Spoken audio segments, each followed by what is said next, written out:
Dennis Waltering in for Mike Haas. The final kill of the broken well is now finished, but long-term testing in the Gulf is just beginning. And the oil spill raised deep concerns about the safety of the Gulf waters and seafood harvested by Louisiana fishermen. But some independent scientists say that government testing of that seafood leaves much to be desired. Maya Rodriguez has that story.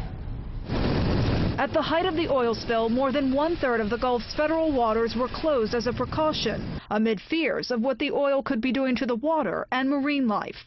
Since then, 40,000 square miles of the Gulf have reopened, but the closures prompted calls for testing, especially of seafood. We're making good progress and sampling very, very carefully, making sure that areas that we are opening is in fact safe to reopen and that the seafood is free of contaminants.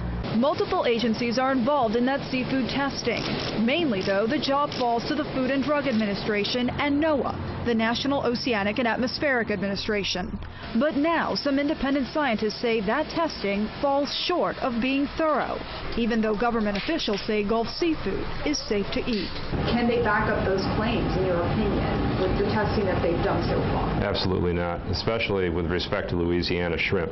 Total pH number is 0.016. Dr. William Sawyer is a Florida-based toxicologist hired by a New Orleans law firm to look at test results of water samples and seafood samples. Some show elevated levels of hydrocarbons in seafood. But he says what concerns him most is this FDA map showing where shrimp samples were collected in July in the waters of St. Bernard. Almost all of the trawl samples were collected near shore, that is within 1 mile of shore or in the bayous.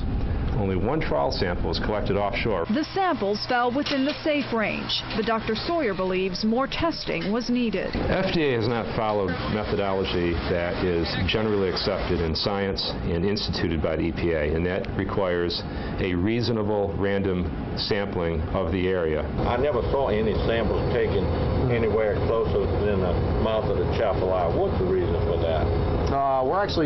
That's where we're working right now. Today, officials reiterated their commitment to testing Gulf seafood. An online interactive map shows where the testing has been done so far. Just in the last few weeks alone, we pulled over 1,000 samples of opened areas, and not one of those samples came back with a negative finding. So the good news is this continues to be and will be for some time the most sampled seafood on the face of the earth.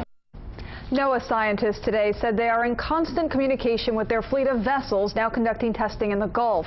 The reason for that is to determine where their ships should go for testing based on where any anomalies are found in the Gulf. To take a look at that interactive map showing the testing sites so far, go to our website, WWLTV.com, and just click links on 4. Dennis and Lucy. All right, Maya, thank you.